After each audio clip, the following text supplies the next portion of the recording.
Olá, eu sou Antônio Andrade, eu sou consultor da área de desenvolvimento de negócios e estratégia, principalmente nos setores florestal e do agronegócio. Minha formação é Direito e depois mestrado em Mercado Financeiro de Capitais, então em outra vida eu fui advogado, mas eu fiz minha carreira mesmo como executivo do setor florestal.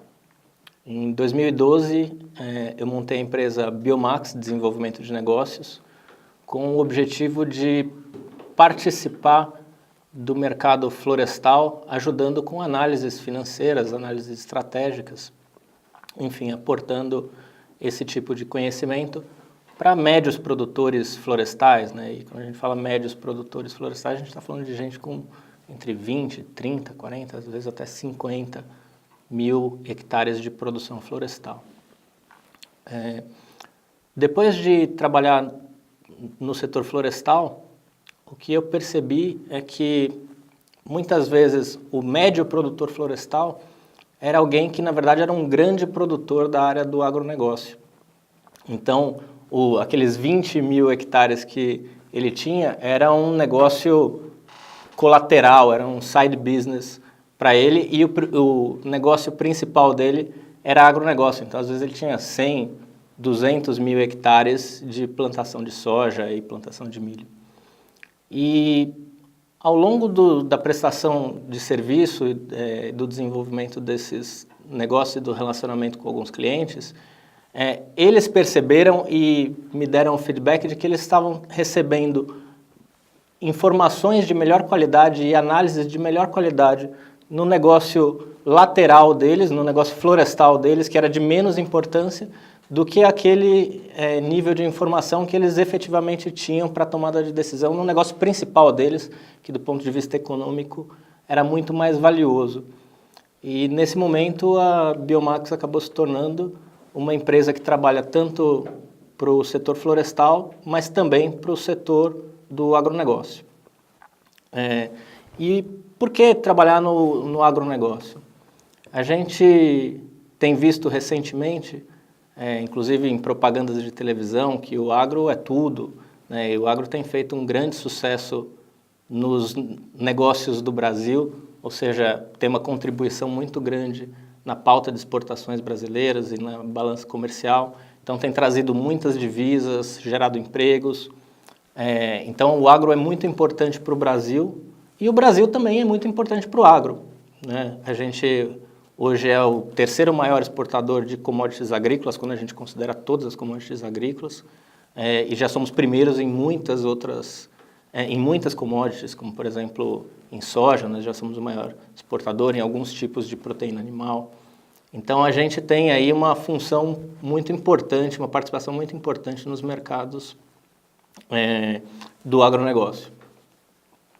Ao mesmo tempo em que o mercado brasileiro do agronegócio tem essa virtude de ter uma participação grande, uma competitividade grande nos mercados internacionais, por conta tanto de disponibilidade de terras para expansão, como de outras vantagens comparativas que o Brasil tem, como por exemplo disponibilidade de água. A gente tem entre 1/3 e 50% de toda a água doce no mundo está no Brasil. A gente tem uma grande quantidade de radiação solar, incidência de radiação solar ao longo do ano. Então a gente vê que a cidade brasileira que tem menos radiação solar tem mais radiação solar do que a cidade mais ensolarada da Alemanha. Então isso contribui para a gente ter uma produtividade muito alta e poder fazer, por exemplo, safra e safrinha, que é uma coisa tipicamente da agricultura tropical. Então a gente tem conseguido todos esses sucessos muito graças às vantagens comparativas do Brasil e também ao uso de tecnologias cada vez mais avançadas na área de sementes, na área de maquinário.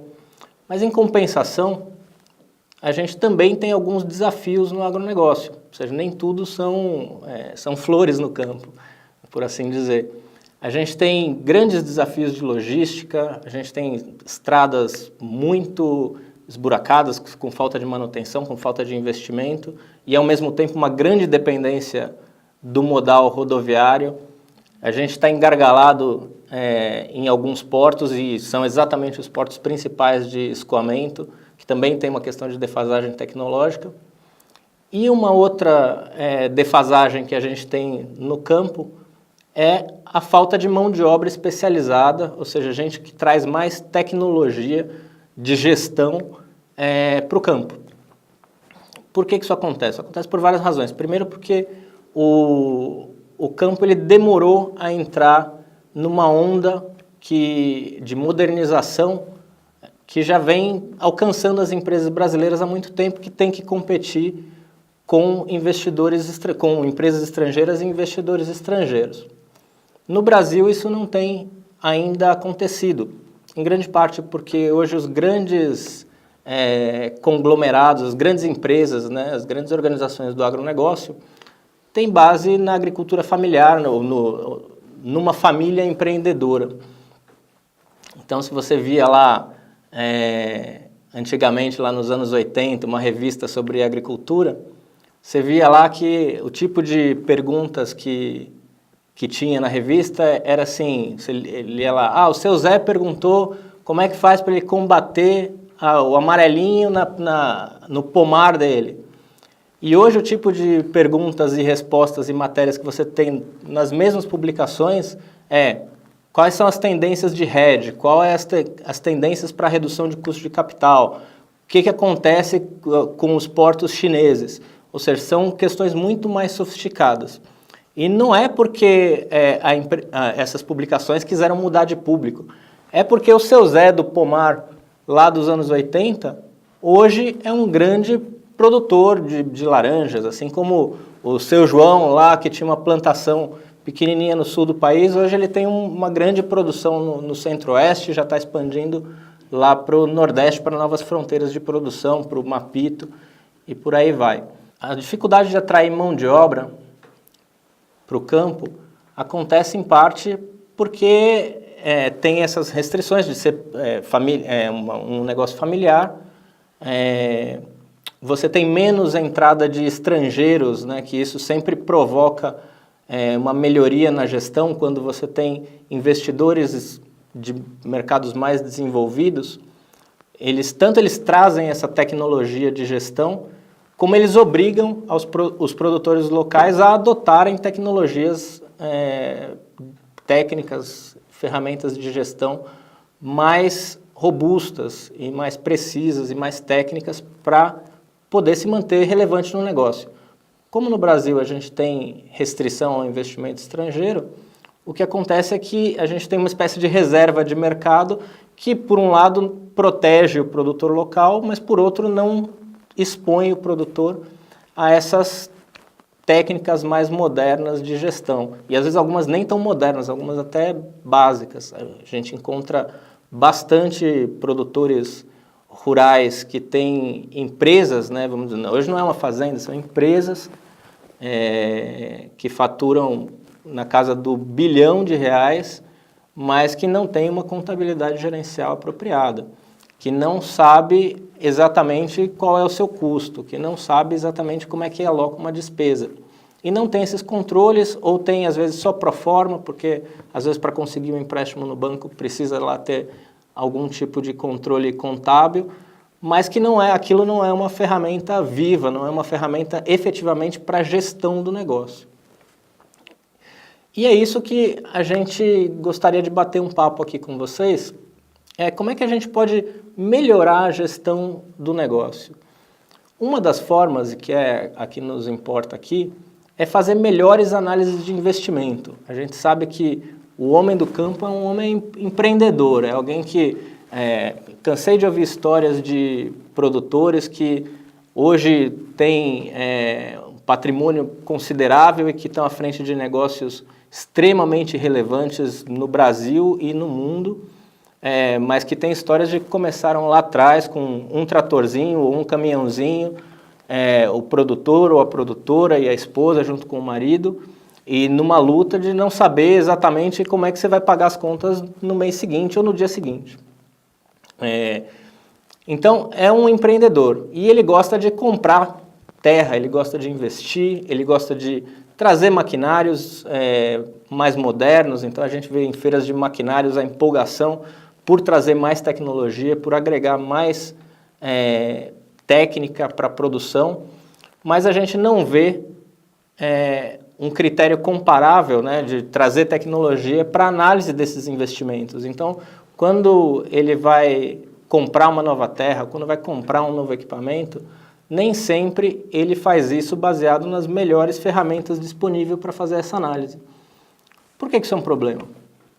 Bem, se você faz investimentos sem ter em conta uma análise mais profunda, a gente corre o risco de ter problemas de caixa. Então, infelizmente, a gente também vê muitos produtores que têm problemas com excesso de endividamento ou, eventualmente, a impossibilidade de honrar certos compromissos e até um caso extremo de falência do negócio, por uma combinação desse entusiasmo por empreender, e isso é saudável, ainda bem que eles são assim, ainda bem que eles conseguiram trazer o país para um patamar tão relevante de produção como é hoje, mas isso precisa ser equilibrado com uma análise racional.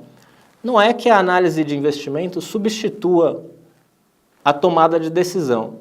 Ele é um apoio, é um processo auxiliar da tomada de decisão. Ele vai me dar um conjunto de ferramentas que vai me ajudar a lidar com a complexidade do agronegócio atual. Então, a gente falou agora há pouco, o agronegócio antigamente não era o agronegócio, era uma plantação. Então, ele não era um agroempresário, ele era um fazendeiro, ele tinha lá, às vezes, um sitiante. Hoje, a gente pode chamar isso de grandes empresas, e tem empresas brasileiras aí que não devem nada a ninguém em termos de escala, faturamento, relevância no mundo, para nenhuma empresa do mundo. Tem empresas, ou cooperativas, ou empresas de café aqui no Brasil que produzem mais do que alguns países produtores de café, por exemplo. Então, eles precisam adotar ferramentas para lidar com a complexidade do agronegócio atual. Então, o negócio cresceu, ele envolve mais variáveis. Então, hoje é muito comum você falar com um produtor, uma pessoa simples e que começou a vida fazendo trabalho braçal, o que é muito bonita essa história, mas ele falando sobre conceitos muito avançados de quanto que é o basis, ou seja, quanto que se paga pelos diferentes preços nas diferentes praças, o que aconteceu no mercado de Chicago, como é que eu faço um hedge.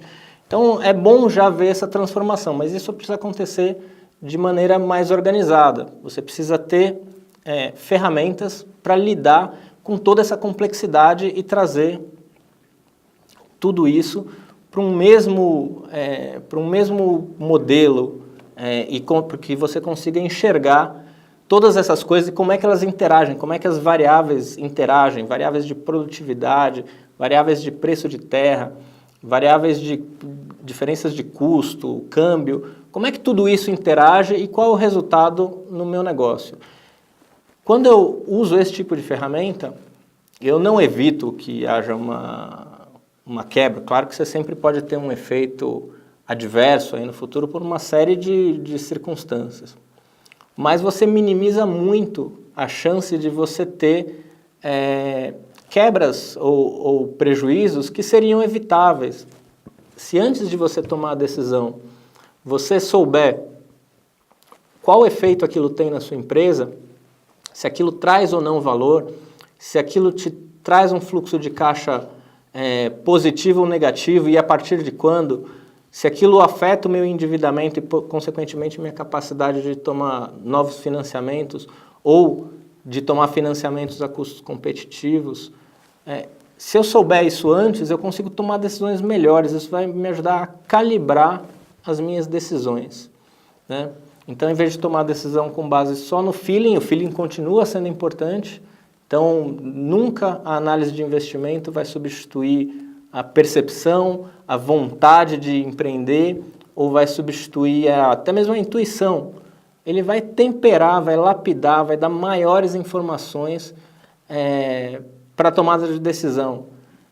Existe um ditado super antigo que o que engorda o boi é o olho do dono, mas hoje tem muito boi para olhar. O dono hoje, que antes tinha lá um boizinho engordando, hoje tem muito boi para olhar. Então ele tem que adotar uma visão mais de cima. Então ele precisa ter ferramentas que permitam que ele olhe todos os bois e que ele engorde todos os bois. Algumas dessas ferramentas que a gente implanta e que a gente aplica na tomada de investimento dependem de um conceito que é extremamente relevante para todo tipo de análise de investimento, que é o valor do dinheiro no tempo. Por que analisar e entender que o dinheiro tem valor e esse valor muda ao longo do tempo é importante para a análise de investimentos? É porque quando eu invisto num momento presente, eu invisto hoje para receber benefícios no futuro. Todo investimento tem essa característica de aposta.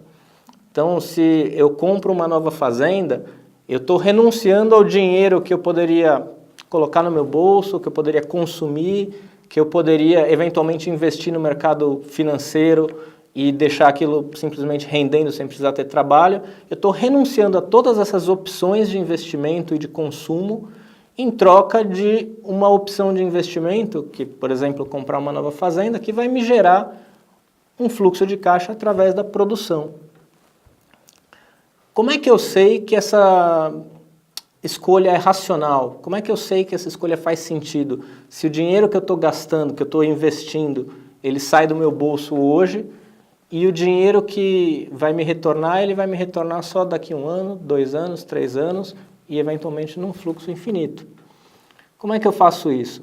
Bem, tem algumas técnicas e algumas ferramentas que são muito utilizadas em todos os setores, principalmente aqueles que têm maior exposição aos mercados internacionais, justamente porque isso obriga a empresa a se sofisticar um pouco nas suas análises. Mas algumas dessas ferramentas que agora começam a ser mais utilizadas no campo são, por exemplo, o conceito de payback, de VPL e de TIR. Então, se você é produtor florestal, você está acostumado a usar várias métricas de desempenho da sua floresta. Então, você tem, por exemplo, o IMA, o incremento médio anual, você tem o diâmetro na altura do peito, o DAP, enfim, você tem uma série de fatores para você medir quanto está a produtividade da sua floresta. Bem, existem outros métodos para medir a produtividade e o desempenho do seu negócio florestal, que tem que incluir o seu desempenho operacional, mas também inclui o desempenho do capital que você está empregando para poder gerar aquela floresta e para poder gerar um negócio a partir daquela floresta. Então, por exemplo, um primeiro conceito de análise de investimento, uma primeira métrica que a gente pode citar, é o payback. O que mede o payback? O payback ele mede simplesmente o tempo que um investimento demora para retornar. Então, o que eu quero dizer? Você coloca um investimento hoje e depois espera que ele vá gerar caixa para se pagar. Então, o payback mede o tempo onde ele gera acumuladamente o valor necessário igual ao do investimento. Então, esse é quando ele se paga, é o payback. Existe o payback simples, que não leva em consideração o dinheiro no tempo, que a gente falou aqui que é uma coisa super importante, então essa já é uma fraqueza dele, mas ele tem a vantagem de ser muito simples, né? Ele é simples porque ele não considera o valor do dinheiro no tempo, ele é simples porque é muito fácil de calcular, né? Você gasta 1.000 hoje e ele vai me dar 200 por mês, você sabe que em 5 meses eu tive o payback. Tem o payback descontado, que ele já tem uma certa superioridade em relação ao payback simples, porque ele considera que os fluxos ao longo do tempo vão perdendo valor. Então, o valor que eu recebo daqui a 1 ano não é comparável diretamente, ou ele não pode ser somado diretamente com o valor que eu estou desembolsando agora. Então eu tenho que colocar laranja com laranja, banana com banana. O que é isso? Eu tenho que colocar tudo no mesmo tempo. Então o payback descontado ele tem essa virtude. Mas ele tem uma falha, por assim dizer, que assim, é um pouco arbitrário, né? Você fala assim, é bom ou é ruim? Se eu me pago em 5 meses, isso é bom ou é ruim? Bem, em 5 meses provavelmente é bom, mas de um modo geral você tem que escolher um prazo arbitrário e escolher, olha, eu preciso de negócios que me retornem 12 meses no máximo. Não é totalmente arbitrário, porque você fala assim, quanto mais rápido melhor, porque eu tenho outros compromissos a partir daí e eu já preciso ter esse caixa livre, já preciso ter retornado esse caixa. Um conceito mais robusto de análise de investimento é o VPL, o valor presente líquido. O que é o valor presente líquido? Bem, primeira coisa, ele é um valor, né, diferente do payback, que é um prazo, ele vai me dar uma quantidade, o VPL vai me dar uma quantidade em reais, ou em dólares, ou na moeda que você estiver fazendo a sua projeção, que é quanto aquele projeto que eu estou empreendendo, quanto aquele investimento que eu estou realizando, agrega de valor ou me traz de valor acima das minhas oportunidades outras de investimento, ou seja, acima do meu custo de capital. E o meu custo de capital aqui inclui tanto o custo de dívida, que é o que eu capto no mercado, como o custo do capital próprio. Importante aqui a gente falar que o capital próprio tem valor. Nem sempre é fácil você estimar esse valor, os cálculos muitas vezes são complexos, mas é muito importante você não esquecer que o capital próprio tem valor. Ou seja, quando você toma a dívida, você pode acelerar o seu negócio, isso é bom, e quando você coloca o seu dinheiro lá, você está deixando de fazer outras coisas com isso. Então você está perdendo, entre aspas, esse valor, você está trocando esse valor por outro. Portanto, você tem que sempre lembrar que o capital próprio tem valor.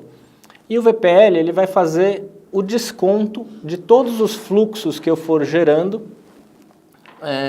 ao longo dos diversos períodos. Eu vou fazer o desconto disso e trazer a valor presente, ou seja, eu vou tirando cada um daqueles fluxos futuros, eu vou trazendo ele a valor presente usando a taxa de desconto, que é a combinação do meu custo de capital próprio e meu custo de capital de terceiros, ponderado pela quantidade de capital próprio de terceiros que eu empregar. Além do VPL, a gente tem também a TIR, ou taxa interna de retorno. O que é a taxa interna de retorno? Os nomes são bem intuitivos, né? Ele é diferente do payback, que é um período, é um prazo. Ele é diferente do VPL, que é um valor. Ele é uma taxa, ele é um valor percentual. Ele vai me dizer quanto retorna daquele investimento. Ou seja, se eu considerar todos os fluxos daquele investimento, qual é a taxa de retorno que eu vou obter naquele investimento. Ou seja, de maneira matemática, se a gente fosse fazer, a TIR é exatamente a taxa de desconto que zeraria o VPL. Então, existe sempre essa discussão do que usar, se eu uso TIR ou se eu uso VPL. Às vezes, esses valores apontam para alternativas diferentes. O VPL de um projeto é melhor, mas a rentabilidade é pior. De um modo geral, eu recomendaria você usar o VPL, porque a TIR, primeiro, ela não tira a dificuldade, a maior dificuldade que você tem no VPL, que é o cálculo do custo de capital. Porque você também vai precisar do custo de capital para você tomar uma decisão em relação à TIR. Por exemplo, se você fez um projeto em que a taxa interna de retorno deu 15%, o que eu faço? Eu aceito ou eu não aceito? Eu só vou aceitar esse projeto, essa rentabilidade, essa taxa interna de retorno, se ela for superior exatamente ao meu custo de oportunidade. Então, ou seja, aquele projeto, aquele fluxo me rende 15% e o meu custo de oportunidade é 10%. Então, ele me gera 5 pontos percentuais de rentabilidade acima do meu custo de capital. Então, eles são muito semelhantes na sua abordagem, mas nem sempre o resultado é o mesmo. O problema da TIR, um dos problemas da TIR em relação ao VPL é que, às vezes, você fazer o projeto que tem maior rentabilidade, só que ele é menor em escala, te tira a oportunidade de fazer um projeto maior. Então, eu tenho R$100 e eu posso fazer um investimento de R$100 que me rende 50% de retorno. E eu tenho um projeto de R$1.000, um investimento de R$1.000 que me rende 20% de retorno. Qual dos dois eu faço? Bem, o problema é que se eu fizer o investimento de R$100, eu não consigo mais fazer o de R$1.000. E aí o que eu faço com os outros R$900? Se eu não tiver onde aplicar esse valor, eu estou deixando de ganhar dinheiro que eu estaria ganhando se eu fizesse um projeto maior. Então, de um modo geral, como o nosso objetivo é criar valor, eu sugeriria focar no VPL, que é um critério mais robusto de decisão. Ou seja, toda vez que você fizer um projeto que der VPL positivo, em princípio você deveria aprovar. Porque o que diz essa informação de que o VPL é positivo? Ela significa que ele te dá um retorno acima, ele cria valor acima daquilo que você teria se você investisse aquele mesmo dinheiro, aquele mesmo capital na sua alternativa de investimento, que é exatamente o seu custo de capital. Agora, uma coisa que é super importante é que quando a gente faz esse tipo de análise, a gente tem um resultado, que seja o payback, seja o VPL, seja a TIR, a gente tem um resultado que ele vem de um modelo, às vezes complexo, que considera uma série de fatores, e ele te dá aquele número, e você tem uma falsa sensação de precisão. Né? Então você vê, olha, o VPL desse projeto é tanto. Então, quando você faz um projeto que você investe numa fábrica, R$1 bilhão de reais, e ele te dá um VPL de R$100. Bem, pela teoria você deveria fazer o projeto. Agora, qual certeza eu tenho nessas premissas? Se o VPL é tão baixinho assim, a quantidade de coisas que podem acontecer, que vão perturbar esse valor, é muito grande. Qualquer soluço, o VPL passa a ser negativo.